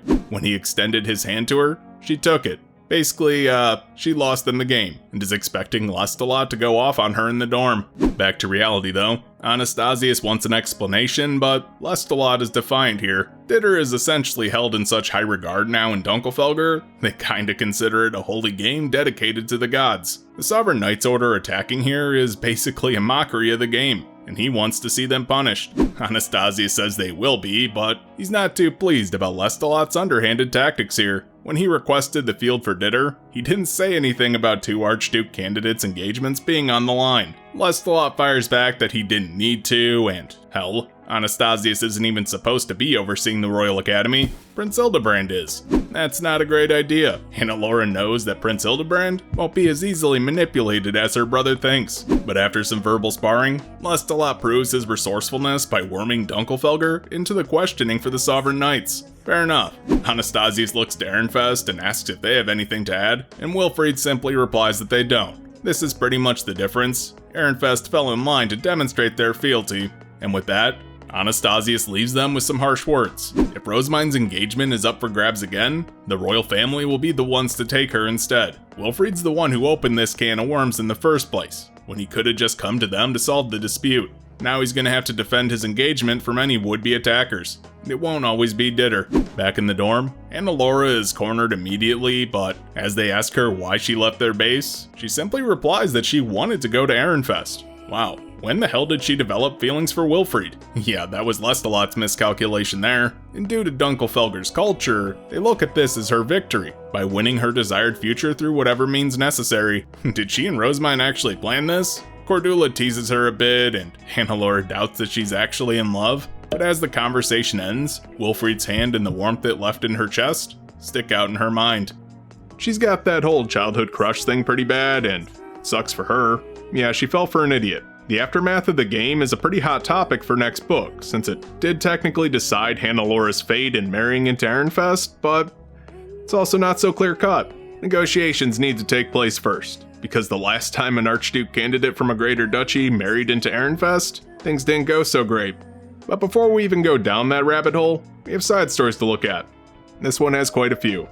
First up is the Saint's Ritual from Luaradi's perspective. She's participating for Jasbrenner with her older sister. Both had their eyes on Rosemine for a while now, but only Luaradi has really made any progress getting connections. The issue is, she's not super interested in intelligence, only stories. Hell, she's even hoping to marry into Ehrenfest, but her sister smacks her with a dose of reality. That won't happen. Jasbrenner is now a middle duchy of a slightly lower rank than Ehrenfest. With them being such a hot commodity, the odds of her securing a marriage into that duchy full of honor students is pretty much non-existent. She jokes about marrying a med noble, but that's just as unlikely. Their parents only know Ehrenfest is a bottom-ranked duchy, would never let their daughter marry a med noble from there. Socializing with Rosemine has been a nightmare for middle duchies. The past 2 years she took ills so often and returned home before the social season even started. This was the first year they actually got a chance to talk to her. And Immerdink of all places was especially shameless, bad-mouthing Rosemine for all the trouble she put their duchy through, and then bringing up the research.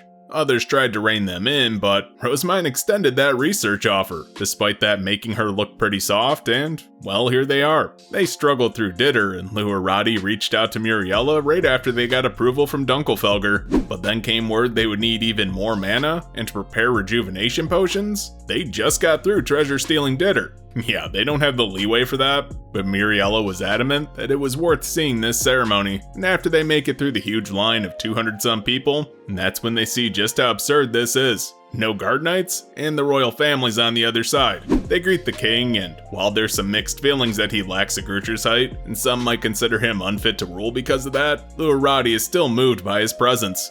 After he thanks them personally, a pretty huge deal honestly, they're ushered away by Hartmut wearing blue robes. That confuses them, but he's still wearing them with a ton of pride. Hell, he points out Charlotte and Wilfried wearing theirs as well. And that's when it really hits them. Those robes they're wearing, they're not new. They clearly wear them for religious ceremonies. They're definitely tailored to fit, too. So they're not borrowed. Yeah, that basically dispels the rumors about Sylvester forcing his non-blood related children into the temple immediately. After everyone enters, Charlotte and Wilfried explain what's about to happen, their research, and how many protections each got, lying and saying that Rosemine only got 21. But Wilfried can confirm, his mana consumption is much less than it used to be. Dunkelfelger adds that they all witnessed their duchy getting a protection during Ditter, and Hartmut finishes by saying the first king was a high bishop, and in the old days, it was expected for the Zent and Obs to offer prayer to the gods. It's with this ritual, Rosemine wishes to re-establish that trend. Or so Hartmut says. When Rosemine enters, she blows all the nobles away by creating a divine instrument with her Stab before their very eyes. Those who doubted the rumors now know they're true. Where the hell did she even learn the spell to transform her Stab into Geduld's chalice anyway? That's not a weapon like a spear. Luarati wonders if it might be taught in the temple. Well, once the ritual starts and everyone's voices are in sync, the nobles truly feel like they become part of something greater than themselves. And as things unfold like we saw, more and more just keep shocking them. When the ritual ends, Luarati has a newfound understanding of what archdukes do when supplying mana, and just how draining it is. That's when the potions get handed out, and obviously people aren't drinking them, even if Rosemine and her siblings demonstrate them to be safe. That is until the king decides to chug one without issue. Yeah, that changed their minds. As the potions filter down duchies through rank, Luarati makes a comment about how much Ehrenfest must be draining itself, and Hartmut says they're actually enriched by their saint, so this isn't a problem. That leaves those there thinking that she actually is a saint, but when Rosemine casts healing and removes their exhaustion, that pretty much settles it. Hannelore mutters her line about Mestianora, and that's when it hits everyone. Yeah, she's no saint, she's a goddess incarnate. And through everything that's just happened, made nobles reevaluate just what religion can do in their lives. Next is someone worthy of caution from Sigiswald's perspective. He enters Anastasius' villa just a few days before they meet with Rosemine, but once inside, he finds Anastasius kneeling to him. He's been going out of his way to do stuff like this as a display for his retainers, and nip that whole he should be king thing in the bud. But since it's just them there, Sigiswald cuts him off. They then go into their discussion about Rosemine, where Anastasius drops the bombshell that Rosemine was the one who blessed his graduation, and caused the royals a ton of issues. Sigiswald assumes that Ferdinand told her to do that. Rablut's painted a hell of a picture for them, that Ferdinand's plan was to divide the royal family after Anastasius' union to Eglantine was announced, and for some reason he decided to involve the temple in that. But Anastasius clears that up with the usual Rosemine antics, and that doesn't make sense to Sigiswald. Don't worry, nothing she does ever will. Rablut investigated the Adelgisa villa, and that's when he told the royal family that she and him were dangerous, and looking to access the hidden archive only royals could enter. So what did Anastasius learn about their plan? Nothing. He asked her to serve as the High Bishop for Sigiswald Starbine though. However, with the demand she laid out, does Ehrenfest really understand their political position? Honestly, there was never really a reason to pay attention to their duchy until now, so the royals aren't sure how to deal with them. Anyway, as long as she can secure a blessing for Sigiswald, it'll calm down the dissent around him being the next Zend. From there, they move on to the archive, where Anastasius explains why Rosemine's involved. And since it's so well guarded, it clearly must have some important documents. According to Raublut, the previous librarians devised a plot to keep the current royals out, but Anastasius doesn't agree. That archive likely doesn't contain the Grutricite itself, because from what they learned from Hortensia, Waldefried was planning to go after his coronation, meaning he would have had to present the Grutricite before then. So while it was important to those in the past, there's really no guarantee what it offers to the current royal family. They've got their own issues to deal with. They talk about trying to assign more scholars to the library, but they simply don't have the personnel for it. As much as they would like to use their own, they're gonna have to rely on the library committee. Hell, Anastasius has his normal duties on top of supporting Hildebrand. That's why he's been so active in the Royal Academy this year. Basically, things got too much for him to handle last year, but replacing him would have implied that Hildebrand is incompetent. So yeah, they don't want that. It's not like this crap is his fault. Sigiswald still isn't keen about Rosemine holding a key, but that's when Anastasius drops yet another bombshell. Apparently, some Archduke candidates can enter the archive. Okay, so that kinda gives the game away. Rosemine is still in communication with Ferdinand, and the fact that Ehrenfest knows all this crap while others don't, makes them even more suspicious now. Ferdinand called that, though being a bit optimistic here. Perhaps he's offering this information up as thanks for getting him out of the temple and into a greater duchy. Hard to say. Sigiswald briefly considers making Raublut a key holder, before deciding to meet Rosemine in person to see why Anastasius and Hortensia are so confident in her. While the conversation wraps up, Sigiswald is thinking. While his father wants to obtain the Grutricite to solidify power, Sigiswald feels they've managed fine so far without it, and honestly, it's kind of a waste of time to look. Yeah, it would be nice to have, but whether they find it or not, doesn't really change his role as the next king, keeping peace and running the country. And lastly, we have our favorite recurring segment, Headache-Inducing Reports 3rd Year Edition, from Sylvester's perspective. He's in his office hearing updates on the recent purge. Bonifatius isn't sure what Georgine's namesworn were up to when they busted in, but he can tell for sure. Matthias saved their asses here. If they had waited until after the Lord of Winterhunt, it would have been too late. Luckily, Rosemine's face stone, mana from the imprisoned scholars, and the ingredients from the academy they sent will make it just barely possible to slay the Lord of Winter. As Sylvester and Karstedt chat about the situation, Liebrecht comes in to hand a report to Sylvester. This is Hartmut's father and one of Florencia's scholars. This report from the academy was so shocking, it made Florencia faint. Sylvester wants to race off and see his wife, but Liebrecht is the exact opposite of his son. He's fiercely logical and tells Sylvester not to get so worked up, since she's already in the care of a doctor. Not much he can do. In the meantime, Liebrecht wants to work with Sylvester because, well, his lady's kind of indisposed, so might as well keep himself useful, right? Sylvester reads the report saying the royal family is letting them hold the dedication ritual, which is great. That doesn't seem so bad. They kinda knew this was coming. Except one problem. Flipping it over to the back, they see she got the royal family to participate as well. Yeah, now we see why Florencia fainted. They debate her logic behind this, and while it's mutually beneficial to both parties, there's other groups to consider, and she never does that. So he summons Hartmut while reading more reports. Gundalf basically told Ignaz and Marianne to get Rosemine involved because they're dull, and Sylvester wants to keep Rosemine as far away from Juanchel's research as possible, because knowing her, getting involved is just gonna cause more problems. Liebrecht notes he seems to not care if it fails, and really, Sylvester sees it as not his problem.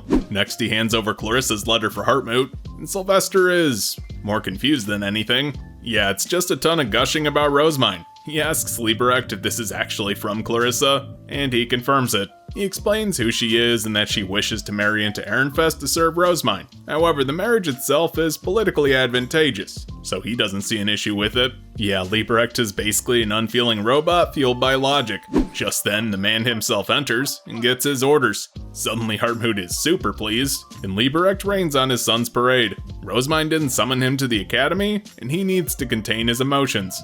Weird, because Sylvester is used to seeing Hartmut act like this. Apparently, his father isn't. Things proceed as we know from there. The next key report is that the king is now participating, and that's a whole other headache in itself. They're begging for somebody to hit the brakes on this train, but they know those brakes never actually come. And when the reports from the dedication ritual come before Hartmut's in-person one, Sylvester is both terrified and confused. It lists what happened, but not why. Also, Hartmut's is too focused on Rosemine's divinity to even make sense.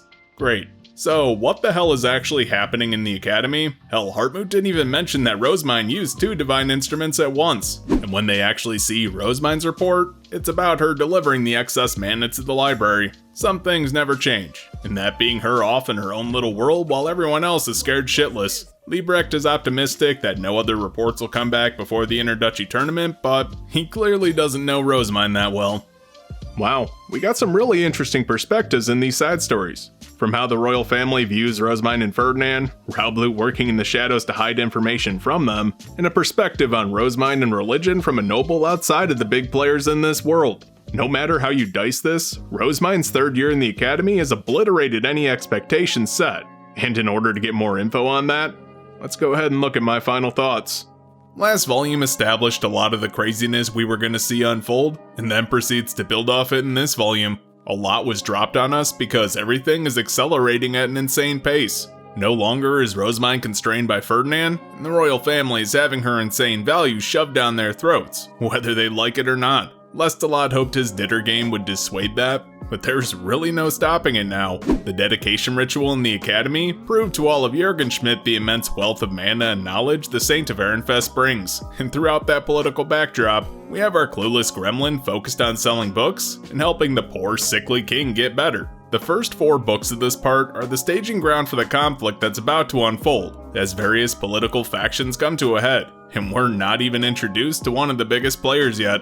One of the more interesting aspects of Part 5 is just how much we get into the royal family's headspace. In a single family that's relatively united in their goals, so many different schools of thoughts conflict. We know Anastasius only wishes for peace because his wife wants it so badly to avoid the trauma she endured in her youth. Sigiswald doesn't really mind the status quo, so long as he's at the head of it. Hildebrand is now searching for the Grutricite so he can marry Rosemine and become the proper king the country needs. While the current king's attitude is still somewhat up in the air, it's heavily implied, and we know from the previous book, that he's desperate for a Grutricite. Not necessarily his, but any Grutricite to be found. whether he or his sons obtain it, or hell, even someone from a greater duchy. He understands fully the need for a true king in Jürgenschmidt. Ferdinand framed him in the prologue pretty well through a simple flashback that his whole goal at this point is just to maintain peace. Understand, he's buried his whole damn family in the Civil War, and was forced into the role of king by Klausenberg despite not having the means or education to rule, without much legitimacy to his name for that matter, because if the greater duchies who supported him decided they wanted one of their own to be the next king, they could just start the Civil War up again.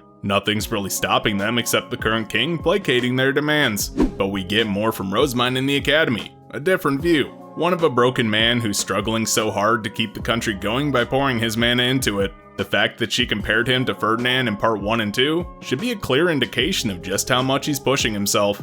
The dynamic becomes more clear over the next few volumes, but Traurqual is one of the best depictions of a king ruling a nation on the verge of collapse I've seen in a fantasy series. The importance of the library really takes shape this volume. It was hinted at towards the end of part 4, but we're getting more of it here in part 5 finally, and I'm sure some people might wonder why the hell the Royal Academy has something like this. I mean, it's a school, so why would they have such an important archive there and not in the Royal Palace? Why the Academy has all these resources is pretty simple, especially as it's elaborated on in a few more volumes. But for starters, we know a previous king came from Dunkelfelger at one point, so having these resources at the Academy where nobles come to study means in the case of no apparent ruler or one who's unable to rule, like Jürgenschmidt is in now, those who have the power to become a Zent can actually find guidance to a Grutrusite. The original king set up a system through which those with high mana and a close connection to the gods would attend school, where they could find the path to kingship should they need to. How this fell out of favor is actually a really interesting and pretty damn realistic aspect that gets elaborated on later. Wilfried's character arc takes a turn this volume, and seeing him in this book and at the end of the next will probably give the audience some whiplash. But understand, he's facing an existential crisis at the moment. He realized Rosamund's value during Gwenin with Lestalot, and is forced to confront Ehrenfest's ineptitude head on. Greater duchies would encourage Rosamund, while Ehrenfest looks to keep her restrained so they can stay in the background, like back when they were a bottom-ranked duchy. Now he understands though they need to protect her and prop her up as a source of their trends and knowledge, which is great. But this also leads to a very complicated relationship between him and Rosamund in future volumes, one that sours Wilfried's characters for many readers. This is essentially the groundwork for his later development. Pay attention to how bride-taking Ditter is talked about in this book before going into the next. It makes a lot of sense when it's elaborated on in Volume 3, but in the last book, Lestalot's retainer said it would become bride-stealing Ditter if he wasn't careful. Now that's not just a turn of phrase, but a real thing. People assumed it was going to be bride-taking going in, and not bride-stealing like it actually was. Consent is implied in the former, so they think Rosamund wants to marry Lestalot. Hell, Ralphin tells her that she has his full support, and they would love for her to marry into their duchy. That line feels out of place, or even tone-deaf when viewed from Rosamund's perspective. But as far as Ralphin knew, this was bride-taking Ditter. He thought Rosamund wanted to marry Lestalot and join Dunkelfelger, so he's obviously stoked for a tactical genius such as her, who lit a huge fire under Dunkelfelger's ass, to marry in as their future first wife. Which explains both Rosamund's annoyance at his enthusiasm, and also why he was so enthusiastic despite this being a pretty lopsided match. This confusion becomes a hot topic for debate in the next volume, as the aftermath of Hannelor's sudden engagement comes to a head. So, this isn't over. I talked quite a bit about the nobles having a religious revival in the last book, and the side story with Luarati captures this quite well. At the start, she didn't really know what she was in for, and her sister looked down on the temple. It was considered weird that Hartmut took pride in his high priest robes. And I mean, you kinda get it. She's an archnoble, one who has an interest and respect for Rosamund, but still a noble nonetheless. Luarati's sister is a retainer to an Archduke candidate, so she knows some of the things that Archduke candidates are expected to do, but Luarati herself isn't overly familiar. In fact, her sister knows more about how the upper echelon of society works, and is stunned by what Rosamund does during the ritual. The fact that she separated guard knights from their charges and provided potions was absolutely absurd. No Archduke candidate would ever do that, or hell, it's kind of a miracle people accepted. But by the end, they're both confronted with their lack of awareness of what exactly Archduke candidates are expected to do. supplying mana to their duchy's foundations. The fact that they've now done something similar is an eye-opening experience that gives them an appreciation for what their leaders do. So coming out of this, they have a higher appreciation for the temple, and also Archduke candidates as a class. So that's it. We finished the second volume in part 5, and there was a hell of a climax this time around. I know I'm probably not doing the Ditter scene justice. That ordeal takes up the second half of this book and is amazing. But the ramifications of the dedication ritual, hidden archive, and Ditter match have explosive consequences in this world, more so than we can even begin to predict right now. But with the Interduchy tournament, research presentations, and graduation on the horizon, what challenges will Rosemine face? We'll find out in the next volume. For now though, hey, you've made it to the end of the video. Don't forget to like, comment, subscribe, share, and do all the other YouTube stuff to help the channel grow. You can also join my Discord with a link down in the description, and if you really want to support me, you can head on over to my Patreon and pick up some extra perks. I'd like to give a special thanks to JMonth33A, Robin DBL, Samuel Chen, and Von Strom for their continued support. Thanks for watching.